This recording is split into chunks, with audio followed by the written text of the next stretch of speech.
Paz a vosotros, mis amados hermanos. Por este medio presento la guía para el tema que corresponde a este sábado 11 de enero, que lleva por título El celo de Jesús. La lectura base se encuentra en Marcos 11:15, que dice: Vienen pues a Jerusalén, y entrando Jesús en el templo comenzó a echar fuera a los que vendían y compraban en el templo, y trastornó las mesas de los cambistas y las sillas de los que vendían palomas.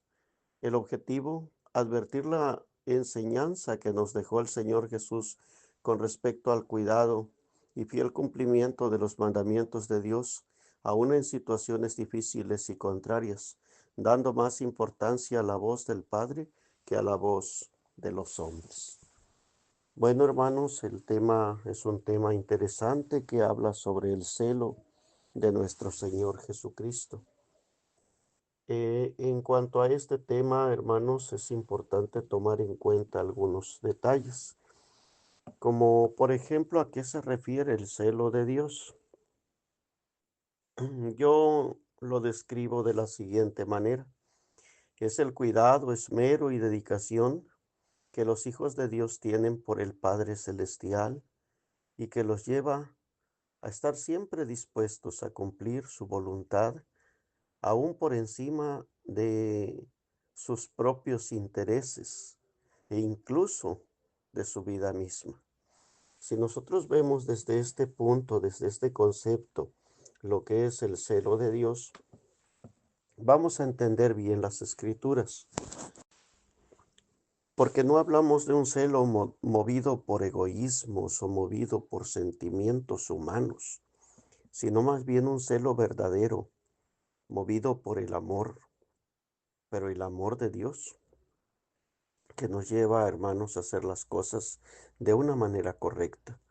Cuando un hijo de Dios es celoso, estamos hablando de que se preocupa y se esmera por hacer las cosas de Dios lo mejor posible. Hablamos de hacerlo a la perfección, si así es posible. Se esmera por hacer las cosas bien, para agradar a, pues ahora sí que a nuestro Dios que nos ha llamado. La actitud del Señor Jesús, de acuerdo al texto que nosotros tenemos, porque es un texto que muchas veces no se comprende, porque quizá algunos lo vean o acusen o quieran señalar al Señor de violencia en este texto, pero no es así. La actitud del Señor Jesús, al contrario, nos enseña que debemos preocuparnos en todo tiempo por respetar lo que es sagrado, para hacer que las cosas de Dios se realicen de una manera correcta, como a Dios le agradan, y no como nosotros quisiéramos que se hiciera. Hermanos, cuando nosotros no tenemos respeto por las cosas sagradas y por las cosas de Dios, hermanos, no tenemos un celo correcto. Y si no hay un verdadero celo, pues no vamos nosotros a agradar a Dios.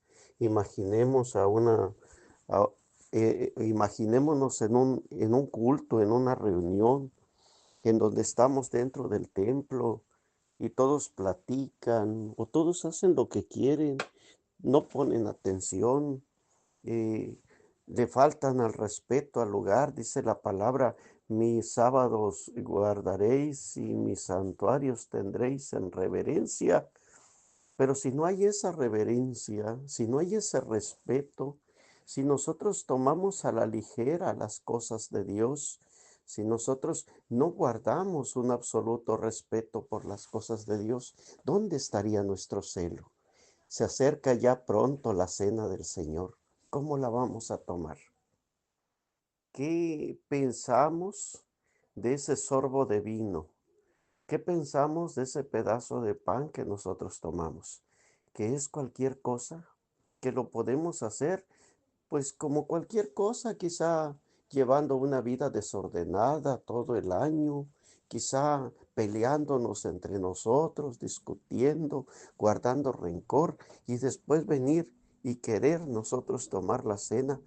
Nosotros estaríamos, hermanos, ahora sí que, pues faltando a Dios, porque estamos nosotros, hermanos, no en el celo del Señor Jesús. No estaríamos en ese celo. ¿Por qué? Porque estamos tomando a la ligera las cosas, porque no les estamos dando la debida importancia, porque no estamos haciendo que aquello que Dios hizo grande y que magnificó para salvación de la humanidad, nosotros lo tomemos como cosa vana o como cosa que no tiene valor. Esto, hermanos, es lo que nosotros debemos de considerar cuando hablamos del celo del Señor Jesús. El Señor Jesús, pues por eso hablaba sobre esto. Eh, Decía la palabra de nuestro Dios hablando sobre esto. Allí en, allí en Marcos 11:17 dice, y les enseñaba diciendo, ¿no está escrito que mi casa, casa de oración, será llamada por todas las gentes? Mas vosotros la habéis hecho cueva de ladrones. ¿Qué importancia se le estaba dando al templo? Haciéndolo algo vano, algo que en realidad no tuviera el verdadero renombre que nuestro Dios quería darle a aquella casa o que le dio a aquella casa desde un principio. Casa de oración será llamada. Pero, ¿qué están haciendo ustedes con la casa de Dios? Y esa era la enseñanza cuando aquellos cambistas fueron quitados de aquel lugar, cuando todo aquello fue quitado por nuestro Señor.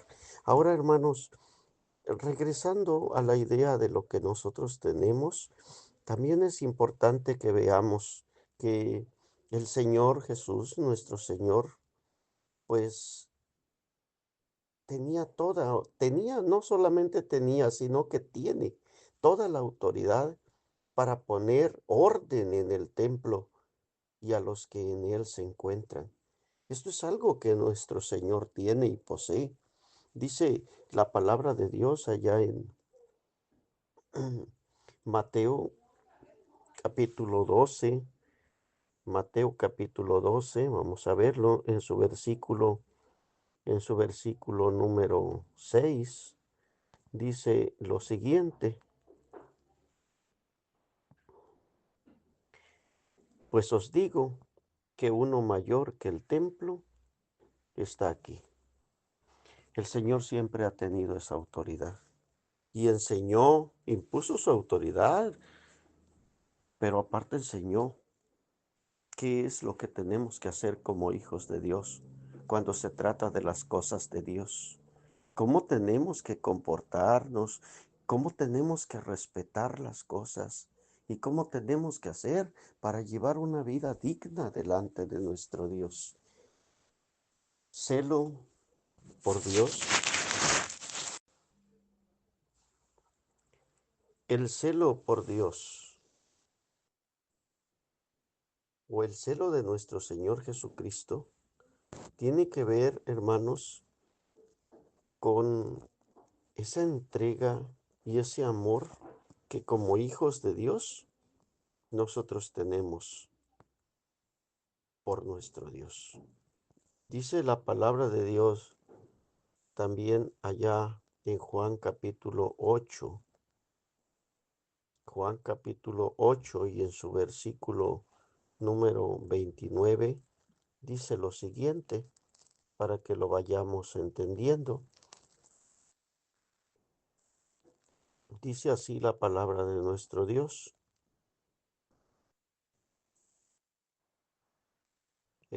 Porque el que me envió conmigo está, no me ha dejado solo el Padre, porque yo lo que a Él agrada, hago siempre. A mí me interesa esta parte última, porque yo lo que a Él agrada, hago siempre. Aquí está el celo del Señor Jesús, el preocuparse por hacer la voluntad de Dios, pero no como a Él le agrada, sino como le agrada a Dios. Cuando nosotros, hermanos, nos esmeramos por ello, estamos en el verdadero celo, imitando a nuestro Señor Jesucristo, porque estamos haciendo las cosas como a Dios le agradan. Y esto es importante para poder hallar gracia en los ojos de nuestro Dios. El Señor nuestro Dios, cuando aquella voz en el bautismo del Señor Jesús se oyó, decía la voz de manera especial: este es mi Hijo amado, en el cual tengo contentamiento. ¿Por qué, hermanos? Precisamente porque el Señor Jesús gusta de hacer la voluntad de Dios, porque el Señor Jesús se esmera por agradar al Padre en todo momento. Ese es el celo del Señor Jesús. Es el celo que vino a enseñarnos a nosotros, el cómo debemos nosotros amar al Padre Celestial. ¿Qué tenemos que hacer y cómo tenemos que esforzarnos? ¿Qué tanto y cuánto tenemos que esforzarnos por hallar gracia en los ojos de Dios, por hacer las cosas como a Él le gustan, por ser fieles a nuestro Dios? Y esto, hermanos, es lo que en esta enseñanza tenemos. El ejemplo de Elías es un ejemplo muy importante que lo vemos en el primer libro de los Reyes, en su capítulo número 19. Primer libro de los Reyes, capítulo 19, versículos 9 y 10. Dice la palabra de Dios: y se metió en una noche, y allí se metió en una cueva donde tuvo la noche. Y fue a él palabra de Jehová, el cual le dijo: ¿qué haces aquí, Elías? Y él respondió: sentido he un vivo celo por Jehová, Dios de los ejércitos, porque los hijos de Israel han dejado tu alianza, han derribado tus altares y han muerto a cuchillo tus profetas. Y yo solo he quedado, y me buscan para quitarme la vida. Esto es lo que responde Elías el profeta a nuestro Dios en aquel momento, al Señor en aquel instante. Y esto, hermanos, este ejemplo es un ejemplo bien importante del celo, porque es el mismo celo del Señor Jesús. Su preocupación era grande, pero era una preocupación no por él, sino porque el pueblo de Israel volviera a la adoración verdadera. Y esta preocupación que él tenía, porque todo el pueblo, su pueblo, que él también amaba, volviera a la adoración verdadera, lo llevó, hermanos, a retarlos en aquel entonces, para demostrarles que Jehová es Dios. Aun cuando esto, hermanos, él sabía bien que todo esto le iba a traer el desprecio de Jezabel, de Acab en aquel momento, y que iba a traer problemas sobre su vida, pero no importaba esto, lo buscaban para matarlo, pero él lo hizo, él todo lo hizo por ese celo grande que tenía por Dios. Y ese celo lo llevó a hacer cosas grandes, impresionantes, para poder, hermanos, ganar pues ese lugar delante de nuestro Dios. Y eso es lo especial que tuvo Elías en aquel momento. Y lo podemos ver. Y esa confianza total que tenía en él, en nuestro Dios, de tal forma, hermanos, que aquel fuego cayó del cielo, aquel fuego vino y consumió su ofrenda para demostrar que Dios estaba con él. Dios avaló lo que él hacía. ¿Por qué? Porque a Dios le agradan aquellos que se afianzan y se aseguran en Él, aquellos que están con Dios, aquellos que se preocupan por adorarle, pero adorarle de una manera correcta, adorarle y hacer su voluntad de una manera eh, como Dios quiere, como las escrituras lo muestran. Y esto es lo que tenemos que hacer cuando hablamos nosotros, hermanos, del celo y de este celo en especial que había en el Señor Jesús y que también lo vemos nosotros en Elías en aquel momento. También el apóstol Pablo hablaba, y yo creo que también lo recordamos allá en el libro de los Hechos, en su versículo 22, Hechos 22 en su versículo número 3.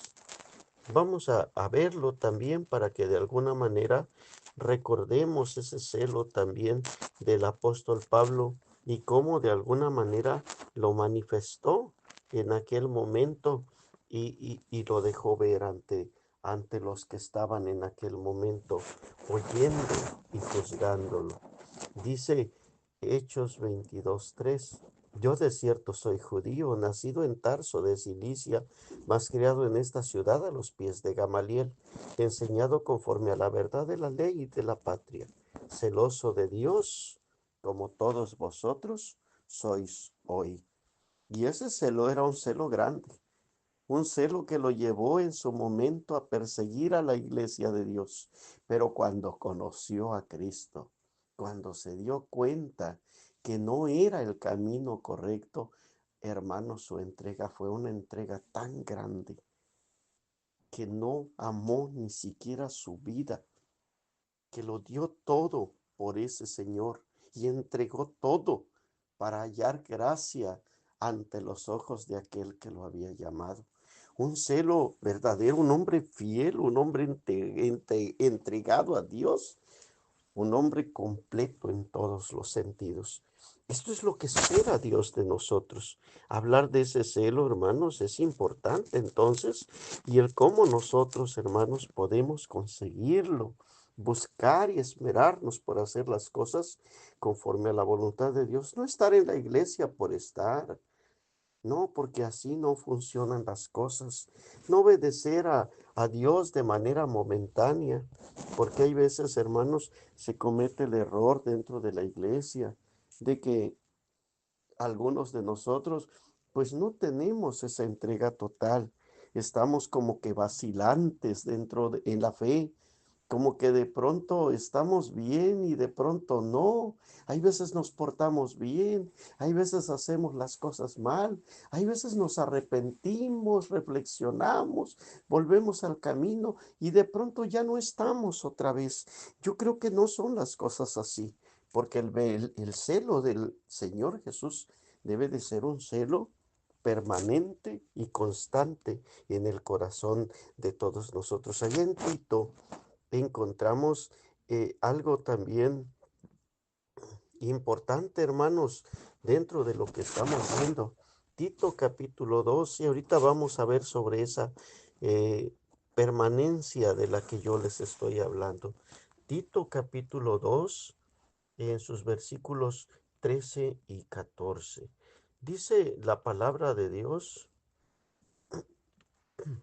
de la siguiente manera: esperando aquella bienaventuranza, esperando aquella esperanza bienaventurada y la manifestación gloriosa del gran Dios y Salvador nuestro Jesucristo, quien se dio a sí mismo por nosotros para redimirnos de toda iniquidad y limpiar para sí un pueblo propio, celoso de buenas obras.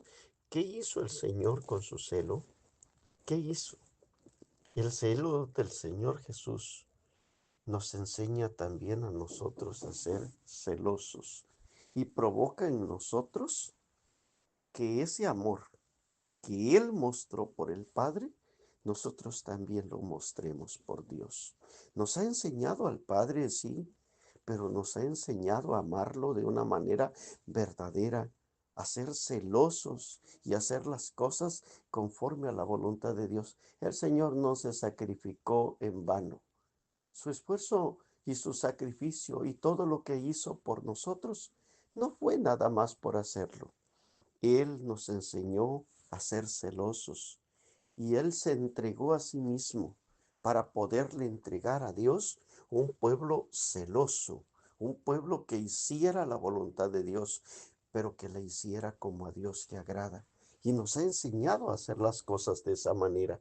Les decía hace un momento que ese celo debe ser un celo permanente y no momentáneo en nosotros, porque muchas veces lo tenemos y de pronto se apaga ese espíritu y de pronto se va aquello que nosotros tenemos. Eso no es así. Debes de ser un celo permanente, dice la Biblia, sé fiel hasta la muerte y yo te daré la corona de la vida. Y eso es lo que tenemos que hacer como hijos de Dios. Dice Juan capítulo eh, 2, Juan capítulo 2. Vamos a verlo ahora. Evangelio de Juan en su capítulo número 2 y en su versículo número 17, haciendo alusión al mismo texto que está como base dentro de nuestra predicación. Y dice en esta parte, entonces se acordaron los discípulos que está escrito, el celo de tu casa me comió. Se acordaron de esta parte al ver lo que el Señor Jesús hizo. ¿Qué significa eso? El celo de tu casa me comió, me consumió, me devoró, es un celo abrasador, dice la palabra que está escrita allí en el original. Habla de algo abrasador, me abrazó, se apoderó de mí. Cuando nosotros nos dejamos llevar por el celo de Dios, o dejarse llevar por el celo de Dios, más bien dicho, es vivir ajustado a las normas divinas. Es que no nos importe nuestra vida, es que nosotros le demos todo el lugar a nuestro Dios como, como lo más importante, como lo primordial en nuestra vida. Cuando nosotros lo hacemos así, hermanos, entonces también podemos decir como el Señor y como lo dice la Escritura, el celo de tu casa me comió, porque de pronto nosotros estamos entregados a Dios, haciendo su voluntad como a Él le agrada. Y hay que entenderlo de esta manera. Y cuando nosotros nos dejamos llevar así, hermanos, entonces estamos bien. Quiero finalizar con Filipenses 3 del 4 al 8. Este texto, hermanos, de Filipenses 3 es donde nos habla el apóstol Pablo de sus logros en la vida, por decirlo de alguna manera. Y cómo el apóstol Pablo muestra esta parte. Dice la Biblia aquí, Filipenses 3, del 4 en adelante, dice, aunque yo tengo también de qué confiar en la carne, si alguno parece que tiene de qué confiar en la carne, yo más, circuncidado al octavo día, del linaje de Israel, de la tribu de Benjamín, hebreo de hebreos, cuanto a la ley, fariseo, cuanto al celo perseguidor de la iglesia, cuanto a la justicia que es en la ley, irreprensible.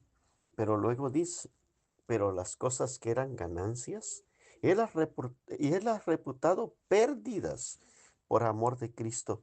Y ciertamente aún reputó todas las cosas pérdida por el eminente conocimiento de Cristo Jesús, mi Señor, por amor del cual lo he perdido todo y téngolo por estiércol para ganar a Cristo.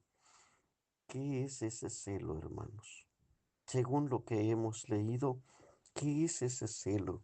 Ese celo es un deseo ferviente por cambiar y por ser mejores cada día para alabanza a nuestro Dios. Ese celo del que habla el apóstol Pablo, lo hizo ver que todo lo que él era, que todo lo que él tenía, que todo lo que él había logrado en la vida era absolutamente nada, era vano, porque al conocer del verdadero Señor, al saber de nuestro Señor Jesucristo y al entender de ese grande amor que Él tuvo por Él, al sacrificarse por Él en la cruz, hermanos, no le importó nada, todo lo dejó, renunció a todo, no le importó nada, porque para Él lo único que valía era ser siervo de Cristo Jesús. Era hacer su voluntad, la voluntad de nuestro Dios y cumplir con todo lo que Dios manda. Ese es el celo verdadero.